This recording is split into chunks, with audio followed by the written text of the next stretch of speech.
So it's amazing how God gives us examples, right? Illustrations. So it's all, grace changes everything.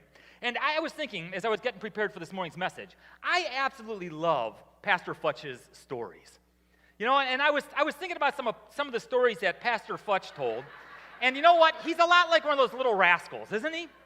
He and Spanky would get along great. They're constantly getting, and I'm thinking to myself, I don't have any good stories. I was a good kid when I grew up, and so I don't have any stories like Pastor Futch has. I get along with my neighbors. I don't have any issues with garbage being thrown in my garbage can. My wife and I if she wants to do dishes in the dishwasher, I'll let her do dishes in the dishwasher. It's no big deal. And so I'm kind of easy to get along with. And so I'm thinking to myself, I don't have good stories like that. And then I started to think about it just a little bit. And I grew up in Parma, Ohio, which is the west side of Cleveland. I went to Bethany Lutheran Church in school from the time I was in kindergarten all the way through 8th grade. And that is my principal. That is Principal Moses, Mike Moses. Now, when I was a kid, Mike Moses, Principal Moses, scared the daylights out of me. He really did. He appeared to me as a child to be this very large, grumpy old man who was just waiting to get me in trouble and to delve out punishment. In reality, Mike Moses was about yay high and about yay wide, all right? And as I grew up, he was one of the most loving, jovial, joyful people I ever met. He was just filled with the Spirit. But, I was sitting back thinking, as I grew up in Bethany, well, there were times that I was disciplined when I grew up in Bethany. I remember one time distinctly being paddled. Remember the good old days when you got paddled in school? I got paddled in school.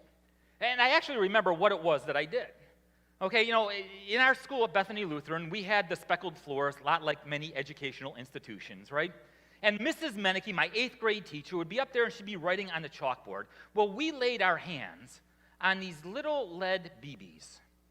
And she'd be up there writing on the board, and a couple of us, we'd shoot BBs at the board, and you hear ting, ting, ting. And, she'd hear it, and she'd look, and she's looking on a speckled floor, and you can't see anything because the BB just, was camouflaged by the floor. Well, this went on for weeks. We had a lot of BBs. This went on for weeks. And we kept shooting these BBs, ting, ting, ting, until what happened was when you walked on those BBs, it would make a pencil mark on the floor.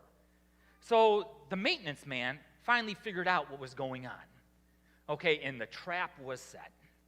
And sure enough, ting, ting, ting, she turned around, pulled me and two of my buddies, and that was it. We actually got paddled. It was that same year, I don't know, Mrs. Meneke, I think, had it out for me, but that same year, Mrs. Meneke, I remember getting my mouth washed out with soap. I don't remember what I said or how I said it, but I do remember going down to the bathroom by the front office of the school, and she had a brand new bar of soap. It was almost like, I think about it, she was waiting for me is what it was. She had a brand new bar of soap. I had to put that soap in my mouth and wait a certain amount of time before I could take it out.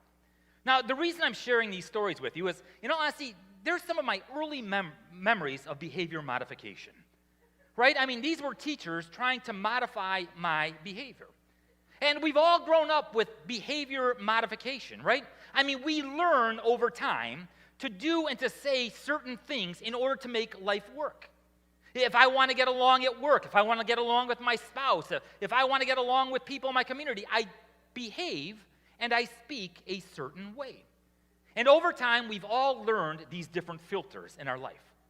And what we do is when we speak, our words are processed through a filter before we speak. Or before we perform a behavior or an action, once again, that action goes through our filter, and we determine whether it's appropriate or not, if it's going to end well or not. And so we develop these filters, but have you ever noticed over time, sometimes things slip out of our filter? It's like our filter overflows, or our filter's got a hole in it, and we say or we do something, and immediately our response is, oh, no, that's not me. That's so unlike me. I would never do something like that. And then we just kind of resolve in our mind, well, I just got to make sure my filter is shored up.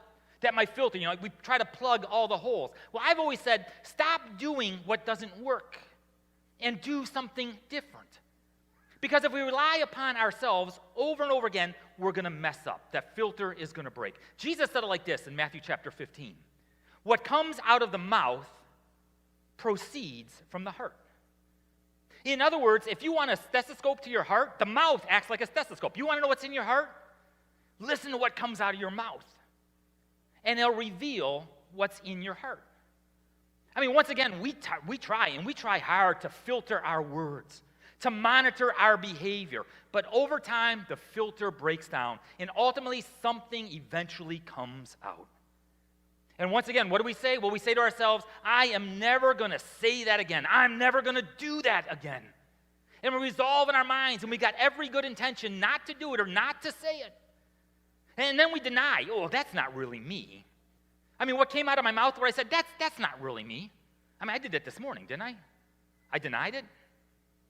Allegedly, I was exceeding the speed limit. I mean, don't we do that all the time? I'll maintain, instead of denying what comes out of our mouth, we need to listen to it, because it gives us a good indication of where our heart is at.